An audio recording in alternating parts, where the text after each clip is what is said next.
শুটকির যে কোনো আইটেম হলে পেটটা ভরে খাওয়া যায়। এখানে আমি লইট্টা শুটকি নিয়েছি, প্রথমে সিদ্ধ করে একটু ছেঁচে নিয়েছি যাতে ছাড়া ছাড়া হয়ে যায় মশলা ঢুকে। আর এইখানে হচ্ছে শুটকিতে কিন্তু হলুদ দেওয়া যাবে না, পেঁয়াজ রসুন, আমি একটা বেগুন ছোট ছোট করে কেটে দিয়েছি আর লাল মরিচের গুঁড়ো দিয়ে এটা কষিয়ে নিচ্ছি। ভালো করে কষানো হলে তেল উপরে উঠে পড়লে শুটকিটা দিয়ে দিব। শুটকিটা দিয়ে অনেকক্ষণ কষাবো আমি। আর কষাতে কষাতে শুটকিটা কিন্তু খুবই সুন্দর, মানে প্রতিটা জায়গায় মশলা ঢুকবে আর গ্রানেই তো আমার খেতে ইচ্ছা করতেছে। আর এখানে কিন্তু লাস্টে আমরা একটু লেবু পাতা দিয়ে দিতে পারি। আর একটা বেগুন দেওয়াতে শুটকিটার টেস্ট কিন্তু অনেক বেশি মজা হবে। সবে ছোট করে একটা বেগুন দিয়ে দিবেন, লাস্টে বেগুনটা কিন্তু গলেই যাবে।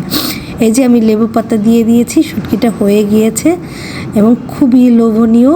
এইটা যদি একবারে আমরা বেশি করে করে বক্সে ফ্রিজে রেখে দিই তো কয়েকদিন আমরা খেতে পারি এবং প্রতিবার টেস্টটা আরও বেশি মজার হয়। ভাজা ভাজা করলে টেস্টটা বেশি মজার হয়ে যায়। আর শুটকি থাকলে তো এক প্লেট ভাত নিমিষে শেষ হয়ে যায়। এক প্লেট না বলেন, এর বেশিও ভাত খাওয়া যায়। তো আমার রেসিপিটা কেমন লাগলো জানাবেন। আল্লাহ হাফেজ।